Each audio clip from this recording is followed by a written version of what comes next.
आज नूतन वर्ष उपलक्षे तालचेर अधिष्ठात्री देवी माँ हिंगुला पीठ में लक्ष लक्ष भक्त समागम चली देखिपे मो सहयोगी कह चित्र देखापी बर्तमान आम रही तालचेर जो अधिष्ठात्री देवी रही माँ हिंगुला पीठ रही बर्तमान देखिपे कौली भाव जो भक्त मान समागम रही विभिन्न प्रकार जो नैवेद्य विभिन्न प्रकार जो माँ को लगी करने शाढ़ी चूड़ी चंदन टीका सब प्रकार आनी माँ को बर्तमान लगी कर जो रही किसी भक्त रही प्रतिक्रिया नवा आज्ञा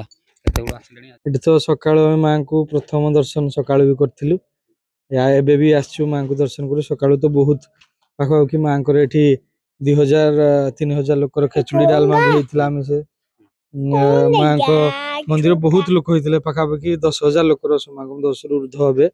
माँ को लीला माँ को एत भक्त जे सका आसिक भी आउ थे दर्शन करने आज नुआ वर्ष 2025 समस्त माँ समस्त तालचेरवासी को भल भल रखु खुशी रखु समस्त जीवन सुखमय हो यह आम माँ को पाखे प्रार्थना करुँ एमती माँ को लीला लगी था समस्ते आसिक दर्शन कर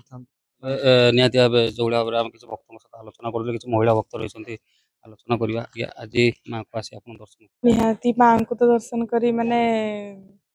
बहुत आनंद लगुच नुआ वर्ष प्रथम दिन आज माँ को दर्शन करके बहुत खुशी लगुच माँ को एतिकी मागुच आम तालचेर आ विश्व समस्त को खुशी रखी था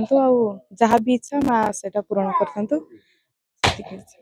निहाती भाव किसी रही जो पूजक रही कथा आज्ञा आज माँ को जो पीठ में बर्तमान भक्त मैंने आसी पूजा अर्चना करमती कौन माँ को जो नीतिकांति सब कौन कमी सब रही राति 4 आस माँ को स्नान माजणा सरी जाइए भक्त मान आसिक दर्शन कर बहुत समागम दर्शन होती निहाती भाव जो भाव में देखुले जो बर्तमान श्रद्धा मैंने आसी माँ को धूप दीप नैवेद्य आदि लगी कर माँ को दर्शन कर तालचेर मनिल कुमार महारणा ओटीवी।